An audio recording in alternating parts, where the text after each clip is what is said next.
the Church of Domesticity in this beautiful church of St. Cresci.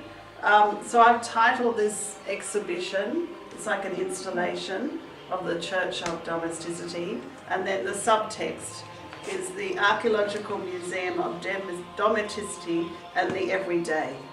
So as of course the beautiful history here, but also looking at other archaeological museums, I've sort of in a way made this into an archaeological museum with relics, shrines and different artefacts referring of course to history, and then current life, and then my personal life.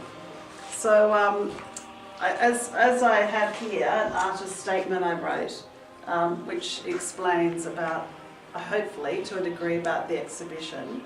But if I just tell you a quick background of what I did, I applied for this wonderful residency, which has been fantastic. I've really, really enjoyed it. I have. It's been wonderful. Wonderful people, and all the other artists, and a beautiful place. I mean, how lovely. And I've always been attracted to history. I mean, it's a fantastic, the buildings, and also the beautiful environment, the country, the landscape. But I applied for this residency saying I'd look at particularly the Etruscan early works, and I know that a lot of this is Romanesque, but the early forms, which are very strong shapes, simple is maybe not the right word, but reduced essence of form. And I was going to make some small paper mache forms because I thought I could take some home and it's easy to transport, because usually at home I make ceramics and I paint. So I was thinking of things I could do here that would be small and not too difficult. And the other thing I said I'd do was go to Arezzo and look at Piero della Francesca and his beautiful frescoes and the colours and the wonderful shapes, that purity of form. So they were the basic things, essential things, and then of course you get here and it all alters and shifts and changes. So I became really productive and things got bigger and bigger instead of little and small.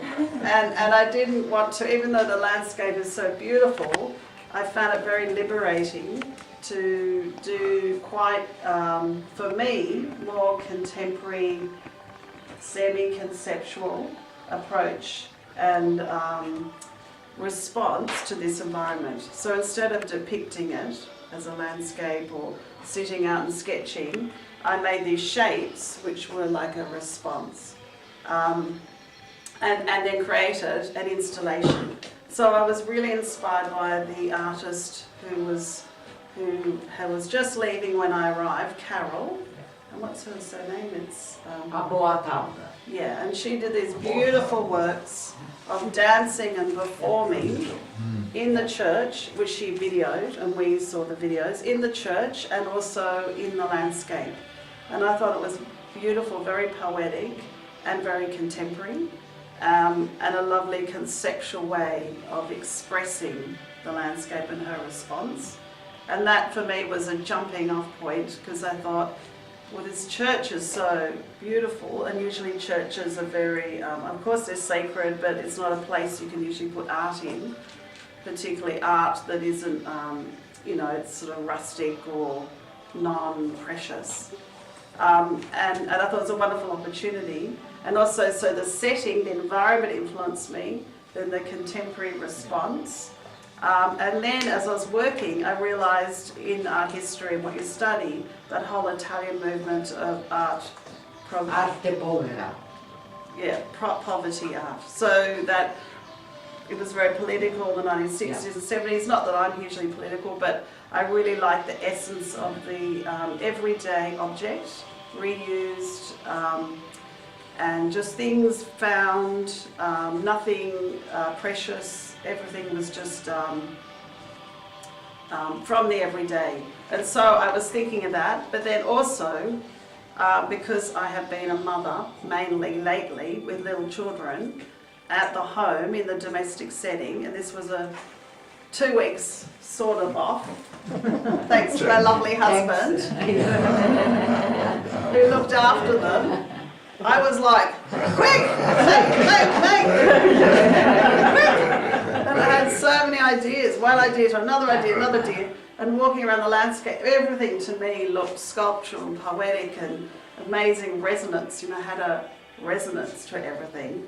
And maybe because I'm Australian and I love Australia, it's another history with the Aboriginal culture and another landscape, but coming from a European background, I sometimes have that yearning for history and yearning for people who have made things. You walk here and it's Roman, it's ancient Rome, it's Etruscan, Romanesque, it's just layer. And I'm not an Aboriginal Australian, so I don't have a big resonance to the Aboriginal history, even though I appreciate it and it's interesting. But so for me, this was very liberating. And even just looking at sticks in the landscape with stones, it all looked like crosses and relics and all had significance. So for me, all these little objects around in the studio, all the things artists have left behind, I thought of all these ideas. I can make my own shrines and relics out of very simple things. So maybe if we have a quick look around, I'll show you. So it's meant to be like a experience, like an installation. This space is an installation, it's architecture, it's an experience, and then I'm hoping to add my little way some other elements that you can jump off and have other ideas. So this is obviously the portico, the entrance. So this was like a veil or a curtain, which is in all the religious art. You look, the curtain behind the Madonna on the icon, the curtains. Then walking around the streets, people have curtains in the doorways. To me, that looked wonderfully symbolic, even though it's just a curtain because it's hot. but and then look, it could be better. This is only 2 weeks, but it'd be better darker. But I just stained it in this wash. Thinking of light ethereal colours in the frescoes. It could be darker, it's meant to be, again, messy. It's not perfect, it's not beautiful, it's not neat, it's just free and like this landscape. Yeah, it's just making things, it's not perfect, not worrying, and mirroring how I felt a sense of freedom. So this is number 1. So I have a list, like a museum. And 1 is veil. 2, here. So these are drawings on paper of, when I first came here, I drew these beautiful, simple shapes, the forms. And then Etruscan Museum, the vases. And then I thought, it's interesting, this is around the countryside. The cross is on this stone, the metal cross.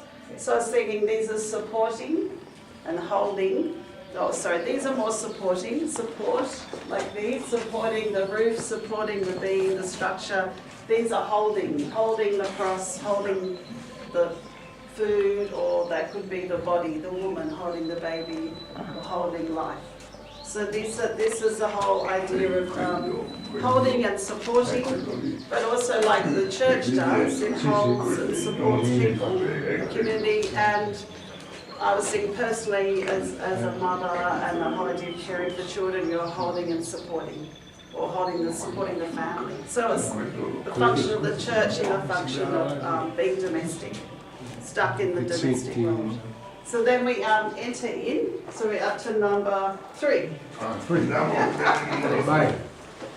Ciao Caterina. Ciao. Voglio non andare su. No, aspetta.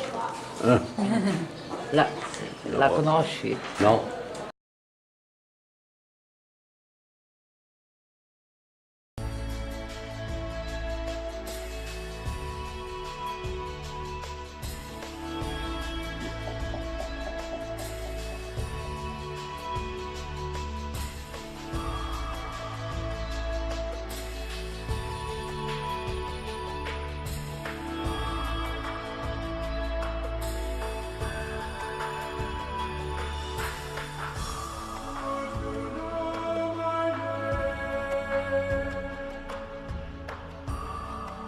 my